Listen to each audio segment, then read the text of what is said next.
it's Becky, and today I'm going to be starting off a Spreadsheet My Life series. The past couple of weeks I've been kind of spring cleaning my flat when and where possible, and I realised that I had a whole bag full of skincare and makeup products that I just hadn't put into my bathroom and I hadn't put into the right place since I've moved in to my flat about 6 months ago. So I decided that maybe this is the best time for me to organize my skincare and makeup products and to figure out exactly how many I actually own, as I'd completely forgotten that I had some of these things. Although some of the things I did know I had, I just wasn't sure where they were, and they turned out to be in this bag that I'd kind of hidden away in a corner. So of course, I thought the best way to do this would be to make a spreadsheet of all the products I own and to kind of categorize them and see how much of each product I have and how much of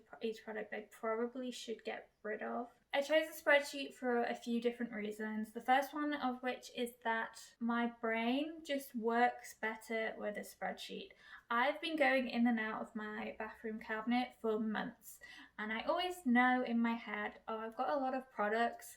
It doesn't really register how many you've got until you see kind of a figure compared to everything else, which I'll kind of get to later into this when I figure out how much I've got. Another reason why I picked a spreadsheet was because I already use a kind of beauty products spreadsheet for my reviews, so I wanted to utilize what I'd already done with that one and kind of merge them into one another so I could see exactly how many products I have, how many of those products I've reviewed, and if there's any products that maybe I want to review or if I should review because I use them all the time, and I could definitely organize that better for content reasons. And the final reason for why I wanted to kind of organize everything was that I needed to condense my products a little bit, whether that was by throwing things away or whether it was just by rearranging things in the cupboard by product type. I have successfully managed to do this with this project, and everything is now in my bathroom, thankfully. Before I go into the b-roll of me organizing everything and making a mess on the floor, I'm going to quickly take you through the spreadsheet that I'm using. I love spreadsheets, and I often use either Google Sheets or Airtable. I will leave the link to Airtable down below if you want to check it out. But Airtable has a few different functionalities that make it different to a normal spreadsheet and different to Google Sheets. It has built-in grouping features and filters, and a kind of an additional feature is that it can link between different tables really easily but have the titles written on them. I was already using a spreadsheet which linked beauty products to their ingredients, and then the ingredients table would explain the benefits of the ingredient. This was really helpful for me for my beauty reviews, as I often include the benefits of the products. So I wanted to build my beauty product spreadsheet based off of this and to connect it straight into the ingredients list, so that when in the future, if I'm doing any reviews for any of these products, all I have to do is go in and kind of make sure that the ingredients are listed out, and then I can go to the ingredients table and I can pull that right for the content. Whilst all of that may have sounded complicated, I kept it really simple for actually cataloguing my products. I had the input fields of product name, brand name, product type, and also collection. I also had a colour for makeup as well, because I wanted to test if I had different shades of the exact same product. For the product type, brand and collection, I also used a single select function, which would make it a lot easier. And about 2 days later, when I finally finished my spreadsheet and I wanted to group things by different specifications. Plus, when I was doing product type, it helped me to be a little bit stricter with what type of product it was. For example, for body care, I left it at lotion, even though some of them were gels and some of them were oils, as they were all skincare for my body rather than my face, and I didn't want to over categorize each of them. The process of inputting was quite long, and I will start showing you clips probably around now to show you where I started. The first step was me looking in my bathroom cabinet and going, oh wow, that's a lot of stuff, and then taking everything and putting it on the floor in my living area. Whilst on the floor, I organised every single product into the product type that I was going to aim for. Some of these did change after I put them into the spreadsheet, especially, for example, lip products. I split out into more categories than may be needed. And once they were all categorised, I would move them category by category up to my desk, where I then start inputting them into the table. Depending on how your current setup is and how many products you own, if you're going to try this yourself, it may or may not be easier to categorize first or during the process. For me, I just found it much easier to categorize first, and it meant one less thought process when trying to input the details. So now I'm going to move on and I'm going to talk through exactly how much of each product I have. First up is cleansers. I have 11 different cleansers in my cupboard right now, although 8 of these are testers. I don't feel too bad about this because I only bought the Ren cleansing milk. The other 2 full-size products I have, which was the Micellar water and the Body Shop Tea Tree facial wash, were both given as Christmas gifts from someone else. Next up was makeup removers. I don't really use makeup removers as my cleansers normally do the job for me. So I only have 2, both of which are sample sizes, but are good to have on hand, especially if I'm going away and traveling and I might need a quick makeup remover. I had surprisingly little toners, despite it being my go-to product if I'm using a routine longer than cleansing and moisturising. I have 5 toners, of which only 1 is an actual sample size, but I do often go between the Clinique Clarifying Lotion and Pixie Glow and ignore the other toners on my list. I think this is because most of them work so well for my skin, but I should try using the others more often too. Face masks were surprising as I have 14. But this does include multiple one-use sheet masks. I actually have 3 of the Body Shop sheet masks that were in the bag I mentioned, and I'd completely forgotten I had them. On top of this, I did have some older ones that I may need to throw away and replace, as I don't think I've used any of them since moving here about 6 months ago. I have 5 different exfoliators, which isn't too bad considering I do use exfoliators a lot. My go-to is the Body Shop Vitamin C Microdermabrasion. However, I have been testing Clinique's Daily one and Sand and Skies. I have 3 oils, but one of them is a small tester and one is actually a serum in oil, which I've classed as oil because of its consistency and how it applies. I don't really use oil much, although I do get quite dry skin and it does help out. I do get quite oily skin, however, and I should probably also use it more when this happens. Speaking of serums, I have 9. I pretty much alternate between the Ordinary Buffet Serum and the Body Shop Drops of Light, but I do have a mix of full size and testers for serums, and I'm not fully sure why. I really should try using these more, especially when I'm using full routine. I only have 1 retinoid, which is from The Ordinary, because I wanted to test it out.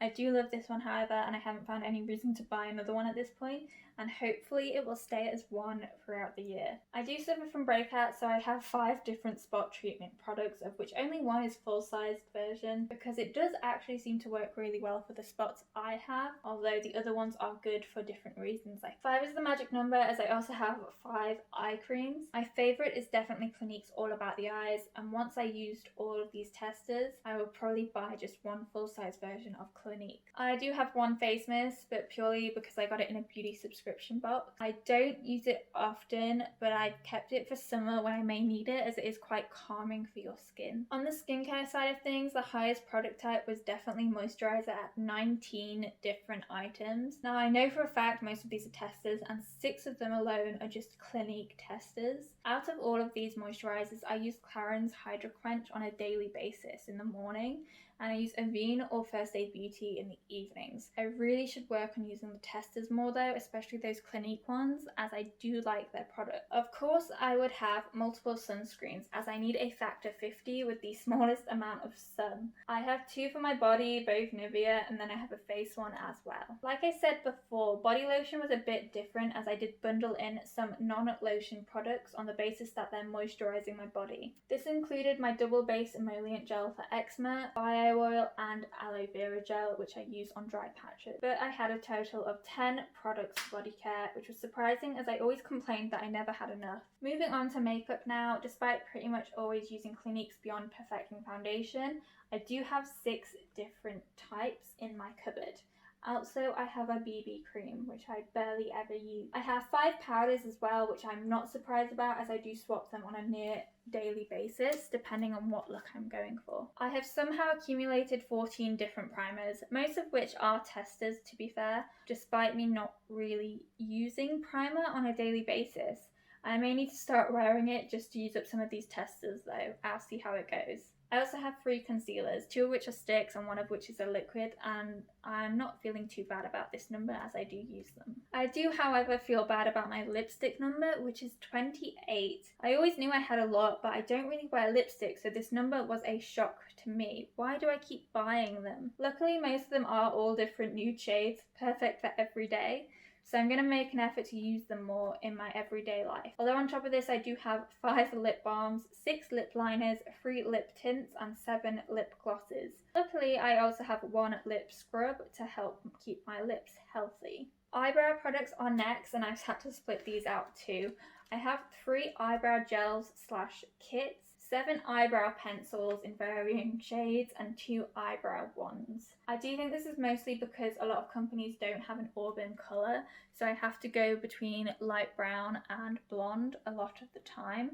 Plus, when I do tint my eyebrows, they are brown for quite a while, so I do have to switch up which colours I'm actually using on top of the 3 different auburn shades out of that collection I have.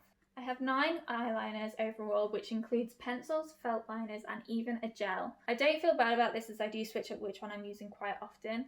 I do feel bad about having 9 different mascaras though, which only one of these mascaras is actually non-black, although dark brown it basically looks black anyway for me. I already threw out a selection of mascaras which I knew were way too old and that had definitely been opened, but I will be going through these 9 to use them up before buying any more mascaras, as I think most of them have been unused but bought. I have 11 eyeshadows, of which 8 of them are palettes and 3 of them are loose. I do need to mix up which palettes I'm actually using every day though to make the full use of this number. I have 6 different highlighters, most of which are powders, but I do also have creams, sticks, and a pencil. I then have 2 contours, one of which is a palette, and to top this off I have a count of 7 blushes, most of which are Benefit and small compact versions that came from beauty boxes over Christmas. I don't feel too bad about this as I do feel like each of these can change a look completely, and I do use quite a lot of the blushes and highlighters. I have 60 nail polishes in my flat, which is I guess a little bit of a lie, as I know for a fact I have a large tub also sat at my dad's house. So 16 is a lot lower than what it should actually be, but it's also all that I can currently use in a lockdown, so that's what I'm going to keep. I then have 8 perfumes, of which 2 are full-size bottles. The rest are sample bottles, and I also have 2 bars of soap in the bathroom ready to use. I have 4 foot care products ranging from nail treatment to foot lotion. And then I have 5 different hand creams for different areas of my body. I am trying to use these products more as I often forget about these areas of my skin, and they're most likely the most rough areas. I've put all my hair products into one category of hair care and have 9 different items to keep my hair looking pretty much the same as it always does, as it's so straight and fine. So overall, I have 272 items in my bathroom. Out of these, 9 are just for hair care, 150 of those are makeup products, and 113 are kind of skincare or body care. This is a huge number for me. I did not expect it to be this much. I was expecting maybe 200, not 150 just for makeup. So this really is a lot of products, and despite me rearranging my cupboard, my bathroom is still full. I definitely won't be able to buy anything to put in there. I did throw out a small handful of products, especially makeup products, which were way too old and I didn't want to risk putting on my face. But I don't want to waste any of the products that are in the cupboard right now, as I believe they're all fit for use still, and I don't want to be wasteful. So instead of throwing them out, I'm going to set myself a challenge for the next year of 1, only buying a product if I really need it. For example, I will be buying the same foundation I always use, but I will be using the other foundations I had in between that to use them up as well. I also want to set myself a challenge to use all of the testers that are in my cupboard. I have so many testers and samples, and I don't need all of them, and I won't be rebuying most of them. but I should use them. Another challenge I have for myself is to use every single one of those lip products. And if I haven't used them by the end of the year, I'm going to throw them out because there must be a reason why they are not going in my makeup looks. And I'm going to give myself a free pass. If I wear it and I just really hate the colour, then I can throw it away or give it to a friend if they're okay with using used products. I really hope you liked this video, and I kind of liked making it. I did not like the inputting of everything. It got really boring in the middle, but I really hope you enjoyed the process I went through. Please let me know if you're going to inventory your own products and how you're going to do it. Or if you've already done it, let me know how you did it and if there's a better way than using a spreadsheet. I also want to hear about people who've downsized their product collection. Tell me how you did it and how you felt afterwards, and give me some pointers on how I can get rid of some of my stuff. Thank you for watching, and I hope to see you again soon.